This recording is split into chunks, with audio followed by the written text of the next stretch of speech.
aumento de los casos, sobre todo en algunas regiones de nuestro país. Es por eso que el Ministerio de Salud insiste en el autocuidado tras el aumento de estos contagios. Esto luego que hoy, por ejemplo, se informaran 2.400 casos. Esta es la cifra más alta desde julio. Vamos a conversar del tema, vamos a profundizar. Tenemos contacto con el subdirector de la Fundación Ciencia y Vida, Tomás Pérez Acle. ¿Qué tal? ¿Cómo estás, Tomás? Hola, buenas tardes. Gracias por invitarme al programa.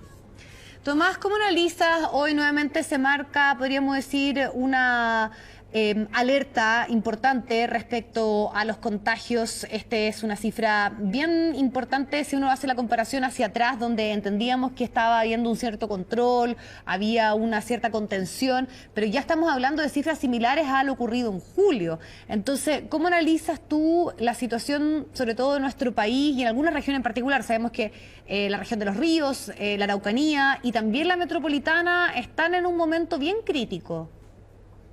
Así es. Bueno, lo primero importante es destacar que tuvimos un pic parecido, no tan alto como lo que tuvimos hoy día, alrededor del 26 de septiembre. El 26 de septiembre fue hasta el día de hoy el último día en el cual superamos los 2.000 nuevos casos diarios. En esa fecha fue del orden de 2.100 personas nuevos infectados por día, ¿no? Y lo que ocurrió en el 26 de septiembre lo podemos explicar relativamente bien por la situación de un aumento de la movilidad que ocurrió en base a las celebraciones del 18 de septiembre.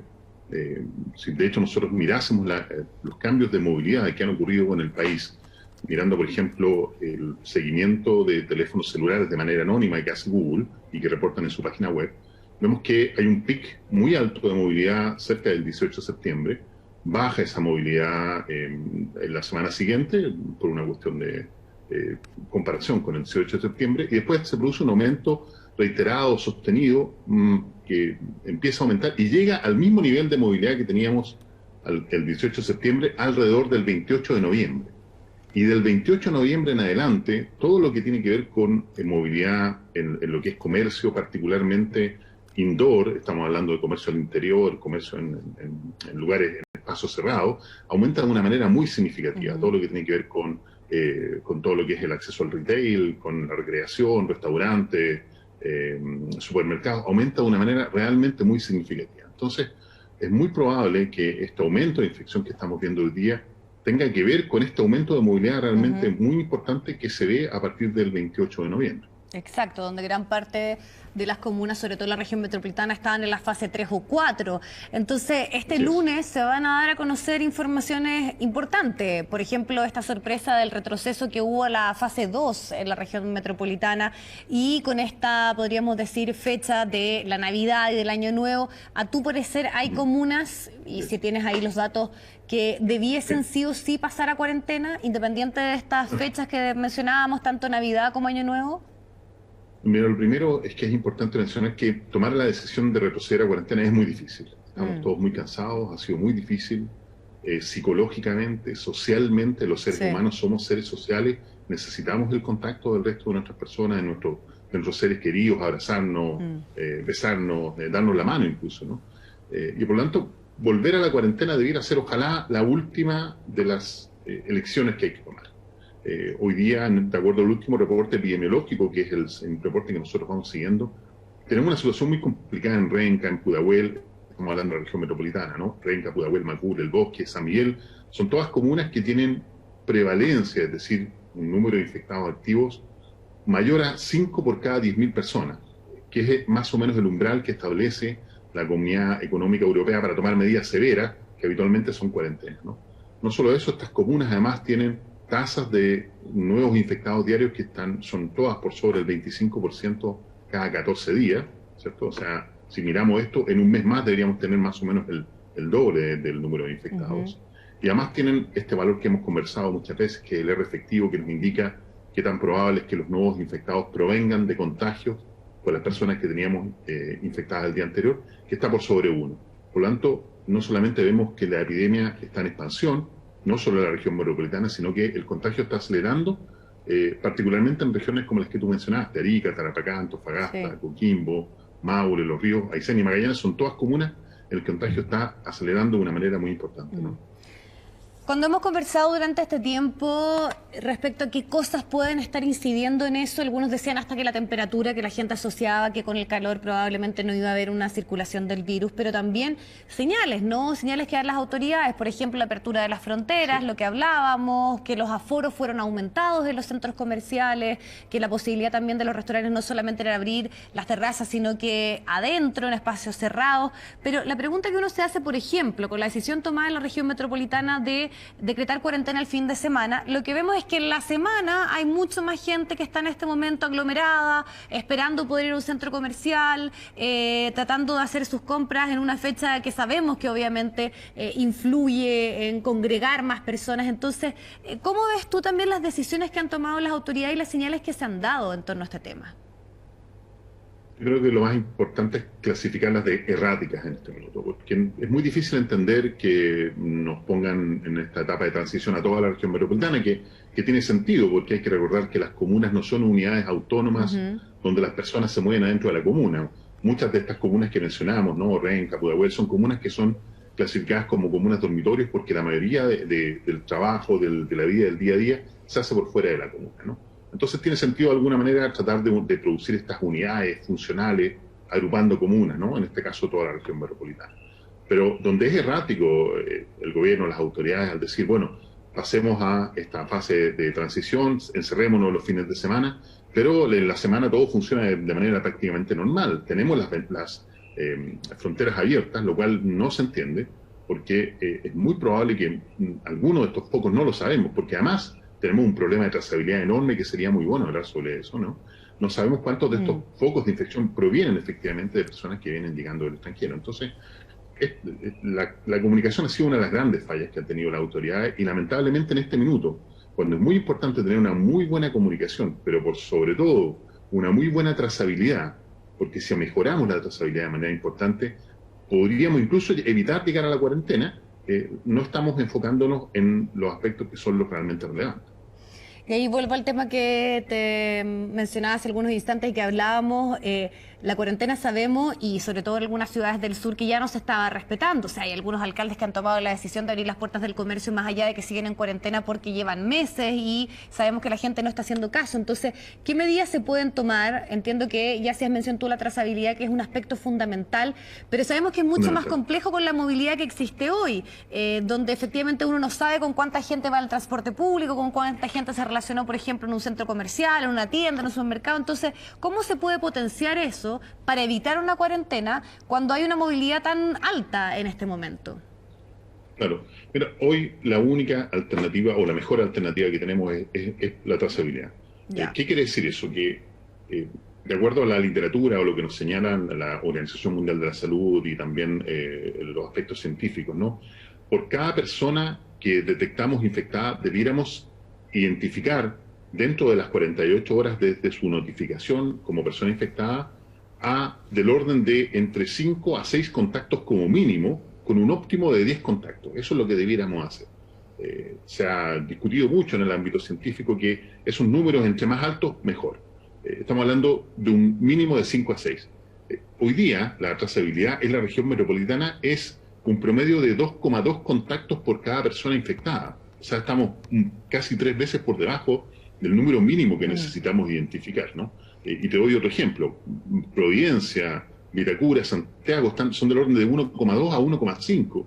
Es decir, ya ni siquiera se trata de un problema económico que podríamos identificar en comunas más pobres. Porque el contraejemplo muy bueno es Renca, que tiene una trazabilidad casi de las más altas del país, de cerca de 5 contactos por cada persona infectada. Estamos hablando de 4,7. Entonces, si queremos realmente evitar pasar a la cuarentena, que en algún minuto va a ser prácticamente inevitable, nosotros estimamos que si esto sigue así, de aquí a una semana más, probablemente muchas de estas comunas que te mencioné, ojalá en bloque, porque tenemos que identificar que las comunas actúan como un bloque, van a tener que pasar a la cuarentena, ¿no? Y eso va a ser terrible. Entonces, la única forma de evitar eso es aumentando la trazabilidad de manera muy importante. Tenemos que triplicar o incluso cuadruplicar el número de personas trazadas por cada persona infectada, ¿no? Tomás, tú dices que es inevitable entonces que algunos sectores, porque sabemos que no tiene mucha lógica hacerlo solamente por ciertas comunas, pasen sí o sí a la cuarentena, y eso debiese tomarse como una decisión este lunes.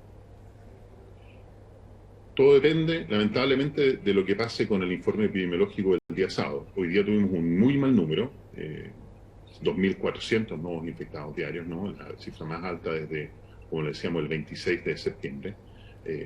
Si la tendencia sigue igual, lo más probable es que las autoridades tomen la decisión de pasar algunas de estas comunas, ojalá en bloque, como tú mencionas, a la cuarentena.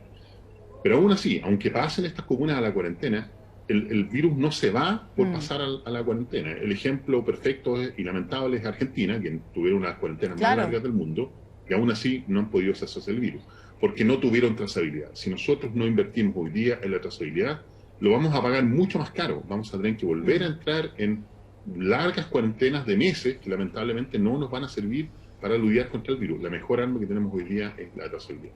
Y a tu parecer eso también se puede proyectar a enero y febrero, es el temor y también eso de alguna manera incide en el comportamiento. Hay mucha gente que dice prácticamente aprovechemos de reunirnos y de hacer muchas cosas porque vamos a tener enero y febrero que encerrarnos. Entonces eso también genera algún tipo de acciones, ¿no? En la ciudadanía, este temor y esta latencia de que probablemente tengamos que volver a entrar a cuarentena. Claro, bueno, hay un cierto manera un temor de que vamos a tener que volver a entrar a la cuarentena, pero también un hastío que tú misma mencionaste sobre la cuarentena. Magallanes, que independientemente de lo que digan las autoridades, lo quieren abrir porque ya están cansados de las cuarentenas, porque además el costo económico, social, psicológico es muy, muy alto, ¿no? Hay estudios que dicen, sociológicos, que las personas en general no son capaces de mantener su autoaislamiento por más de 200 días. Y ya hay lugares en Chile en los cuales hemos superado largamente este aislamiento de más de 200 días, ¿no? Entonces, lo que tenemos que entender ahora es que cualquier inversión que hagamos hoy día en esta mejor herramienta que tenemos hoy, que es la trazabilidad, nos va a evitar un potencial pic que va a depender de cuántas personas no se han infectado en Chile, que podríamos nosotros clasificar que si es una buena situación, es decir, que tenemos un gran número de personas infectadas en Chile y que para llegar a este borde de inmunidad de manada que hemos conversado antes nos queda un segmento pequeño de la población.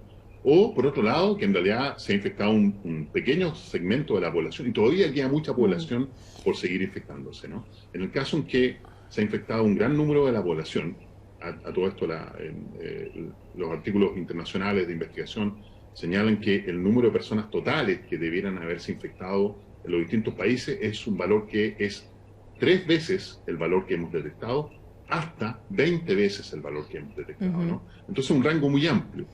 De eso depende cuándo va a ser el pic. Si se infectó un gran porcentaje de la población, que en realidad es muy poco la persona todavía que nos quedan por infectarse, nosotros estimamos que el pic, este pic que estamos enfrentando, debiera ser del orden de la primera a la segunda semana de enero. Pero si por el contrario hay un gran número de personas que todavía no se han infectado, y lamentablemente no podemos estar seguros de esto, este pic se va a desplazar y probablemente va a venir entre la segunda y la tercera o incluso la cuarta semana de febrero.